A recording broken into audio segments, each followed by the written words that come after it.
নমস্কাৰ বন্ধু বান্ধৱীসকল, এছকে job survey চেনেলটোলৈ পুনৰবাৰ আপোনালোকক স্বাগতম জনাইছোঁ। ষ্টেট লেভেল ৰিক্ৰুইটমেণ্ট কমিশ্যন বৰ্ডৰ ফালৰ পৰা নতুনকৈ এখন নটিচ মুকলি হৈছে।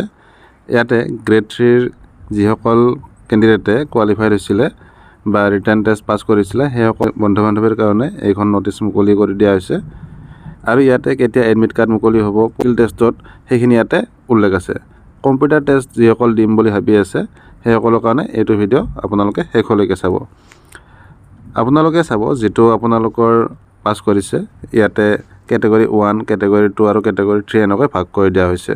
কেটেগৰী 1ত আছিলে হায়াৰ ছেকেণ্ডাৰী পাছ কৰা ছায়েন্সত বা আৰ্টছত যিসকলে পাছ কৰিছিলে সেইখিনিৰ কাৰণে ইয়াতে ডেটখিনি ইয়াতে উল্লেখ আছে যে কম্পিউটাৰ টেষ্ট কেতিয়া হ'ব। কেটেগৰী 1, 2 আৰু 3ৰ কাৰণে 25 মাৰ্কৰ ইয়াতে কুৱেশ্যন থাকিব আৰু যিটো অনুষ্ঠিত হ'ব 2, 3, 4 আৰু 5 জুলাই 2025 অনুষ্ঠিত হ'ব।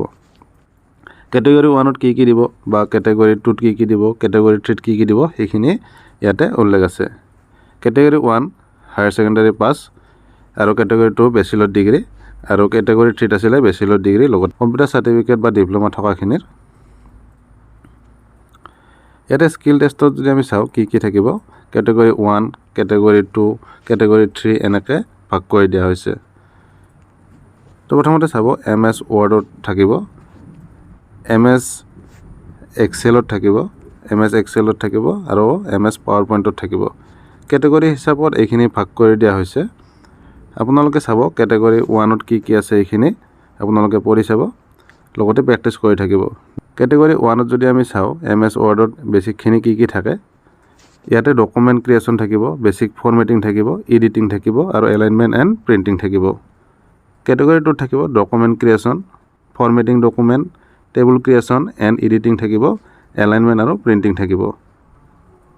কেটেগৰী 3ত থাকিব ডকুমেণ্ট ক্ৰিয়েশ্যন আৰু এডিটিং থাকিব, ডিটেইলিং ফৰ্মেটিং, ৰিফাৰেঞ্চেছ থাকিব, table creation and editing, creating numbered or bullet list and modifying characters, alignment and printing এইখিনি থাকিব। তো আপোনালোকে চাই ল'ব এইখিনি কেটেগৰী 1, 2, 3 প্ৰত্যেকৰে অলপমান হ'লেও বেলেগকৈ দিয়া আছে। তো ইয়াৰে যিখিনি এডমিট কাৰ্ড আছে এডমিট কাৰ্ডখিনি মুকলি কৰি দিয়া হ'ব 25 জুন 2025 ৰাতিপুৱা 11টা বজাৰ পৰা। আৰু যিটো ৱেবছাইট আছে sevaonline.org এইটো অফিচিয়েল ৱেবছাইটত আপোনালোকে এডমিটখিনি উপলব্ধ হ'ব।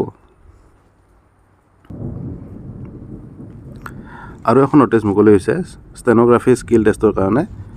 ইয়াতে 17, 18, 19 আৰু 20 জুনত 2025 এইখিনি আপোনালোকৰ স্কিল টেষ্টখিনি লোৱা হ'ব আৰু ডকুমেণ্ট ভেৰিফিকেশ্যনো লোৱা হ'ব।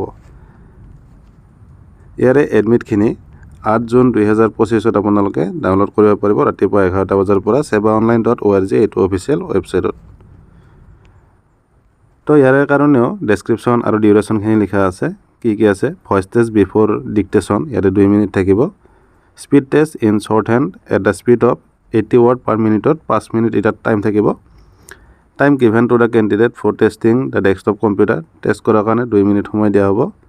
Time for transcription of the dictated portion in desktop computer ইয়াতে 25 মিনিট টাইম দিয়া হ'ব।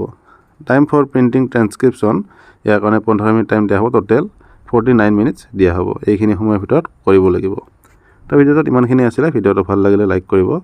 যদি চেনেলটোত প্ৰথমবাৰ আহিছে চেনেলটো ছাবস্ক্ৰাইব কৰি বেল আইকনটো প্ৰেছ কৰি থ'ব। ধন্যবাদ। জয় অসম।